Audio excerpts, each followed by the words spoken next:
E agora você acompanha pela Rádio Rio de Janeiro o programa Estudo das Obras de André Luiz. Vamos refletir sobre o livro Nosso Lar. Produção e apresentação, Tereza Cristina e Marco Antônio.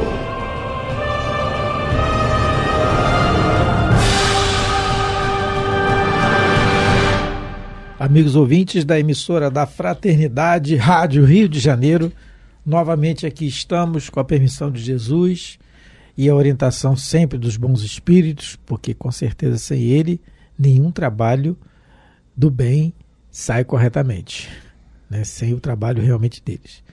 Novamente estamos aqui para darmos continuidade ao estudo da vida no mundo espiritual através da obra Nosso Lar.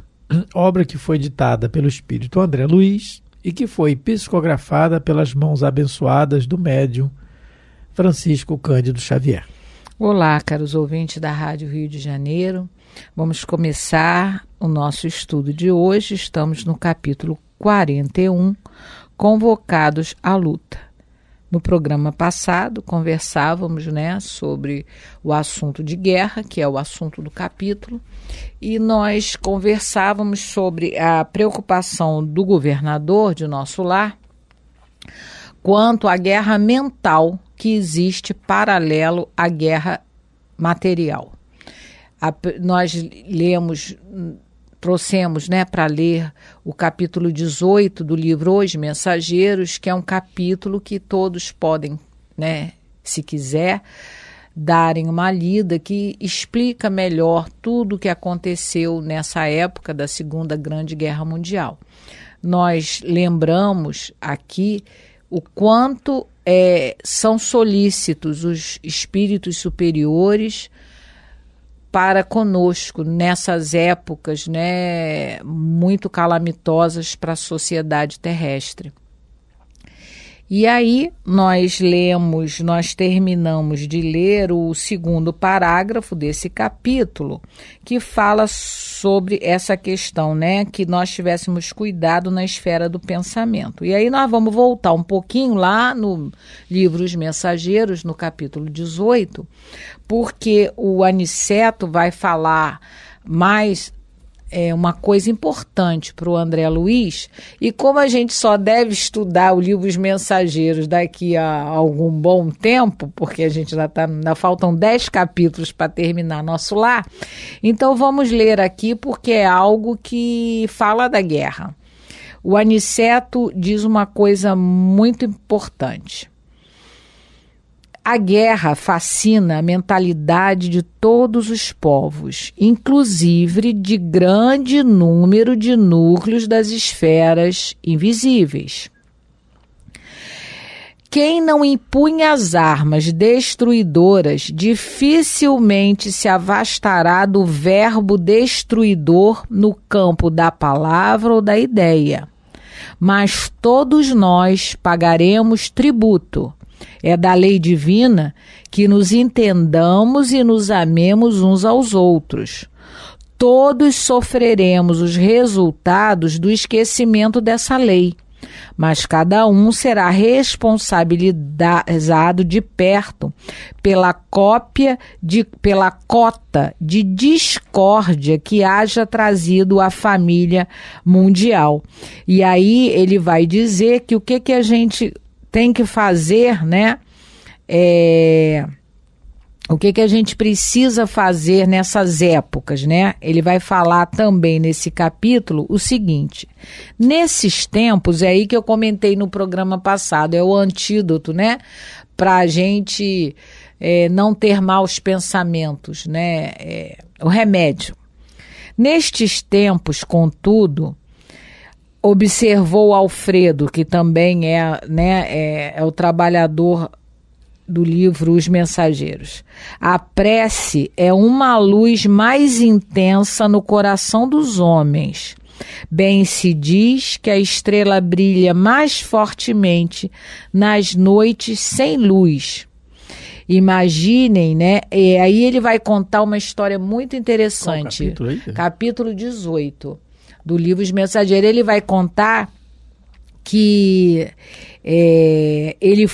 o próprio Alfredo, ele foi fazer um trabalho na Europa na época da Segunda Grande Guerra, e aí ele e alguns companheiros, eles foram à Inglaterra, eles foram a Bristol. É uma cidade inglesa.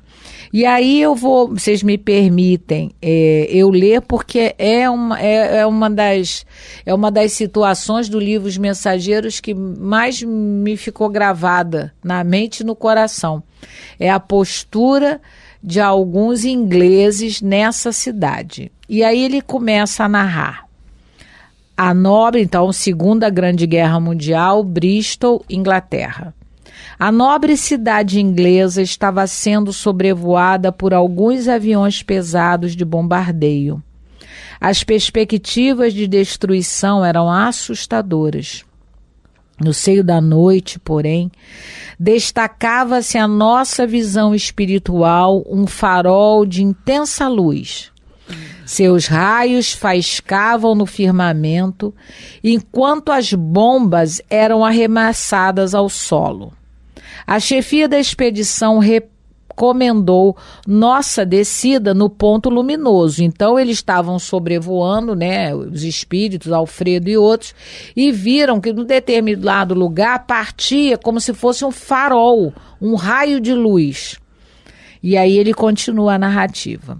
Com surpresa, verifiquei que estávamos numa igreja, cujo recinto devia ser quase sombrio para o olhar humano, mas altamente luminoso para os nossos olhos. Notei, então, que alguns cristãos corajosos reuniam-se ali e cantavam hinos. O ministro do culto lera a passagem dos Atos, em que Paulo e Silas cantavam à meia-noite na prisão, e as vozes cristalinas elevavam-se ao céu, em notas de fervorosa confiança. Enquanto rebentavam estilhaços lá fora, os discípulos do Evangelho cantavam unidos em celestial vibração de fé viva. Nosso chefe mandou que nos conservássemos de pé, diante daquelas almas heróicas que recordavam os primeiros cristãos perseguidos, em sinal de respeito e reconhecimento. Ele também acompanhou os hinos e depois nos disse que os políticos construiriam os abrigos antiaéreos, mas que os cristãos verdadeiros, aí no caso palavras minhas, edificariam na terra os abrigos antitrevosos. Isso é uma passagem muito bonita, então quem, né, porque é o que estamos estudando, então quem puder e quiser, né, livro Os Mensageiros, capítulo 18. E aproveitando que a Teresa comentou sobre isso, a questão da guerra, né, ela leu da responsabilidade nossa perante o que nós vamos pensar na questão do pensamento, que é o que o governador está orientando aqui, o Adriano está nos dizendo. Vamos nos ater aqui à questão da guerra em si. Na pergunta 744, Allan Kardec pergunta assim: que objetivou a providência tornando necessária a guerra? Olha a pergunta, porque isso, já vi essa pergunta causar algumas polêmicas. Repetindo: que objetivou a providência tornando necessária a guerra? Resposta: a liberdade e o progresso. Mas aí a doutrina espírita é uma doutrina que nós temos que raciocinar, não é?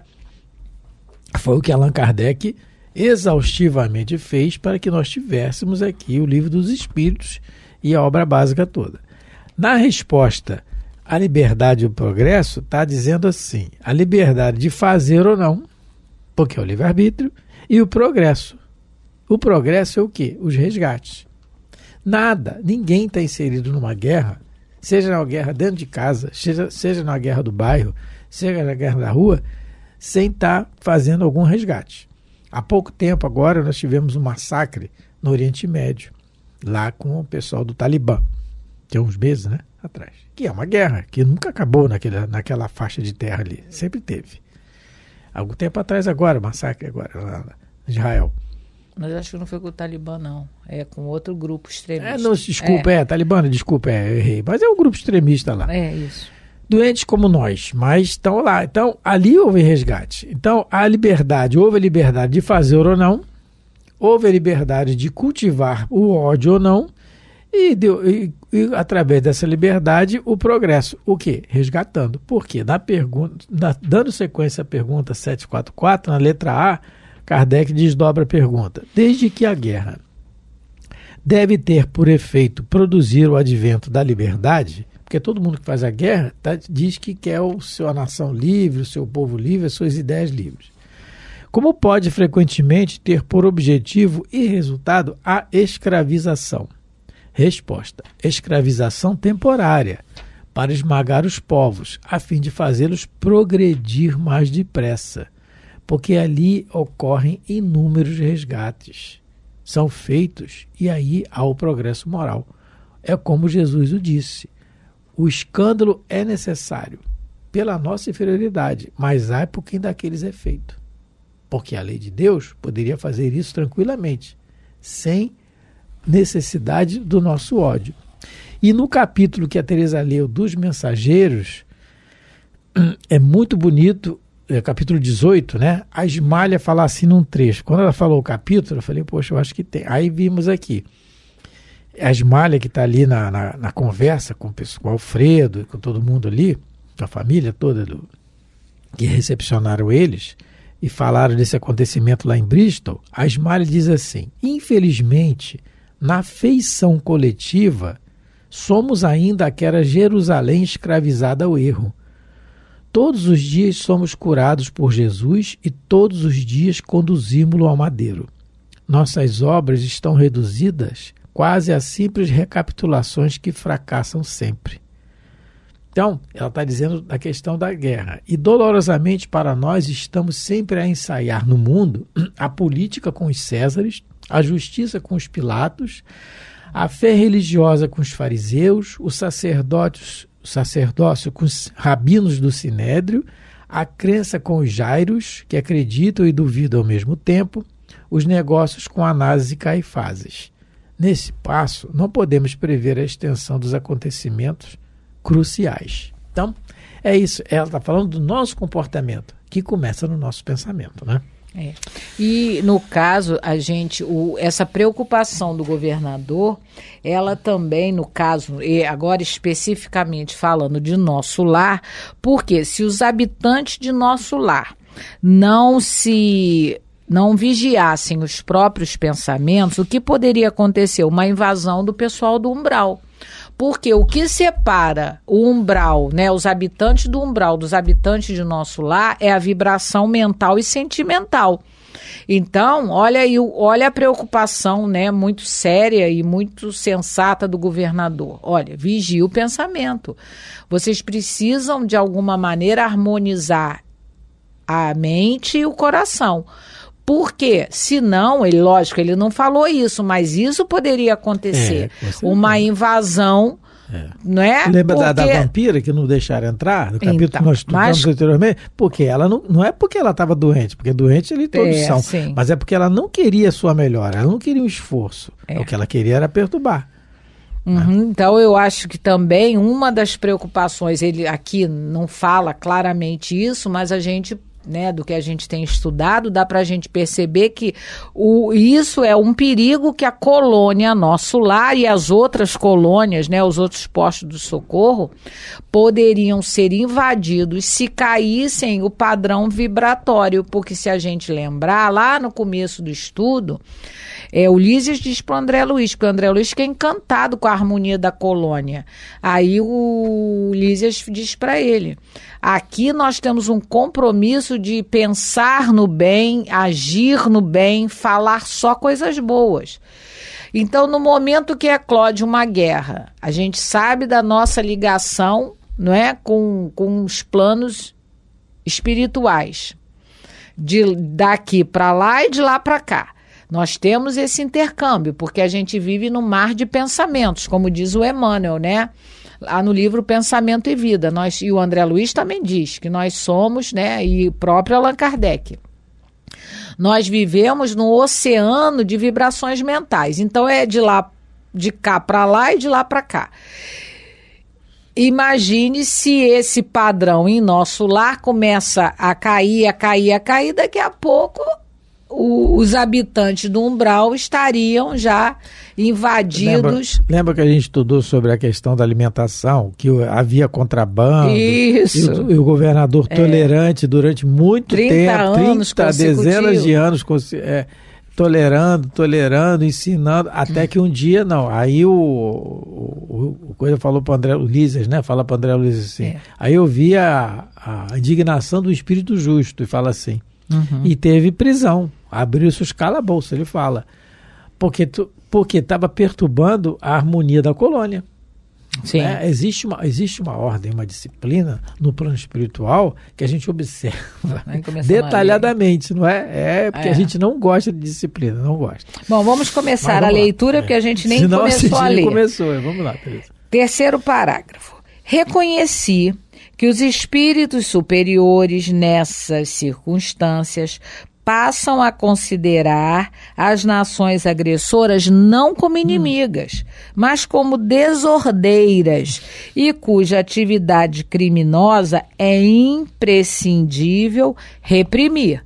Então, os superiores que estão encarregados da nossa evolução individual e coletiva, eles são fraternos, são solidários, mas não são ingênuos. E não podem ser. Para isso, eles já têm essa hierarquia, né, esse posto na hierarquia espiritual da Terra. Eles seguem aquela orientação de Jesus que está em Mateus, eu até pesquisei onde estava, Mateus 10, versículo 16. Eis que vos mando, eis que vos envio como ovelhas ao meio de lobos. Por isso, sede prudentes, né? Como as serpentes e mansos como as pombas. Isso está em Mateus 10, 16. Então, eles levavam isso muito em consideração, essas palavras de Jesus. Porque eles são amigos, são fraternos, eles cuidam da gente, se preocupam, mas eles não podem ter um comportamento ingênuo. Eles têm que realmente preservar a humanidade, eles têm que se preservar. Lá naquele capítulo 18, que a gente não leu tudo, né, mas lemos só alguns trechos, lá o Alfredo diz para o André Luiz que os planetas, né, vizinhos à Terra fecharam os campos de saída. Porque roupa suja se lava em casa. Eles ajudam, mas tem hora que... Não é? Porque senão a gente poderia, de alguma maneira, contaminar... Eu vou até ver aqui, porque é muito interessante quando ele fala isso, dessa questão, porque o que o André Luiz está dizendo para a gente? Que os espíritos superiores, eles não consideram as nações como inimigas, mas desordeiras, e cuja atividade criminosa é imprescindível reprimir. Aí, olha aqui, tá aqui, achei. Lá voltando ao capítulo 18 dos Mensageiros. Estive pessoalmente a semana passada em Alvorada Nova, que fica em zonas mais altas, quer dizer, uma colônia acima de nosso lar, já não é no umbral. E vim a saber que avançados núcleos da espiritualidade superior dos planetas vizinhos da Terra, planeta vizinho, desde as primeiras declarações desta guerra, determinaram providências de máxima vigilância nas fronteiras vibratórias mantidas conosco. Ensinam-nos vizinhos beneméritos que devemos suportar nos próprios ombros toda a produção de mal que levamos a efeito. Finalmente, somos a casa grande, obrigada a lavar a roupa suja nas próprias dependências. Então, é isso que o André Luiz está nos dizendo, né? que os espíritos superiores, eles são amigos, são fraternos, mas eles não são ingênuos. Então, nesse momento que aconteceu a Segunda Grande Guerra Mundial aqui na Terra, o que lá em Alvorada Nova se comentava? Que alguns núcleos espirituais dos planetas vizinhos, eles fecharam as fronteiras vibratórias que mantinham conosco. Quer dizer, aqueles campos de saída que existem, né? Ficou tudo fechadinho, como se botassem a gente dentro de uma bolha, para que a gente não contamine. A gente tem um exemplo disso a nível individual, eu acho que é no livro Nos Domínios da Mediunidade, que tem um médium que chega para a reunião mediúnica alcoolizado. O que eles fazem? Eles envolvem ele... Missionários da Luz. É missionário da luz? Dá um passe, isolam ele no passe? Não. Ele é um trabalhador. Não. Então é nos domínios. Ele é o trabalhador, né, da seara espírita, ele é um médium no centro espírita. E o que eles fazem? Eles envolvem ele para ele não atrapalhar. Então, se fazem com fazem com o coletivo. Por quê? A orientação de Jesus né, eu vou vos mandar como ovelhas no meio dos lobos, mas sejais mansos como as pombas, mas em determinadas situações prudente como as serpentes. É como os espíritos superiores agem conosco quando a gente tem esse comportamento aqui, né, de bagunçar, de criança birrenta e bagunceira e mal educada. Isso que a Teresa falou da questão da bondade dos espíritos superiores, mas não da ingenuidade, é diferente, uma coisa da outra. Na pergunta 495, a gente pode fazer uma analogia com esse raciocínio. Na pergunta 495 do Livro dos Espíritos, Allan Kardec pergunta assim: poderá dar-se que o espírito protetor abandone o seu protegido por se lhe mostrar esse rebelde aos conselhos? Então, quer dizer, todo mundo tem um espírito protetor, um espírito amigo. E aí, a minha rebeldia é tão grande, ele insiste comigo, mas eu não faço, não capto os pensamentos dele pela minha rebeldia e continuo na rebeldia. O que ele faz? Ele se afasta? Ele abandona? A pergunta é se abandona. A resposta é assim: afasta-se quando vê que seus conselhos são inúteis e que mais forte é no seu protegido a decisão de submeter-se à influência dos espíritos inferiores, né? Mas a resposta continua: mas não abandona completamente e sempre se faz ouvir. É então o homem quem tapa os ouvidos. O protetor volta desde que este o chame. Então, basta a gente chamar. O André Luiz, quando saiu do umbral dele, ele saiu porque ele começou a pensar numa coisa que ele era materialista, ele era ateu, se dizia ateu, materialista. Pensando na força de um ser criador e tal, começou a pensar em Deus, na bondade, e aí o Clarence apareceu. O Clarence sempre esteve ali, não é? Então, é isso que a Teresa está dizendo, na questão da guerra também, né? Basta a gente mudar o nosso comportamento. Que não. Mental.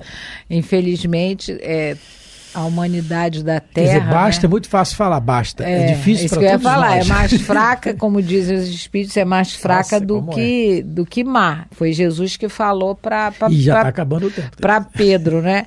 Que a humanidade da Terra, ela é muito mais fraca do que má. Mas a gente, por enquanto, ainda não aprendeu a pensar de uma maneira mais elevada, de não entender que o próximo é o nosso irmão em humanidade, e a gente acaba cometendo certas arbitrariedades. Mas esse é um assunto que nós deveremos ainda comentar por alguns programas, porque esse é um capítulo muito atual, porque nós ainda vivemos períodos de muitas guerras.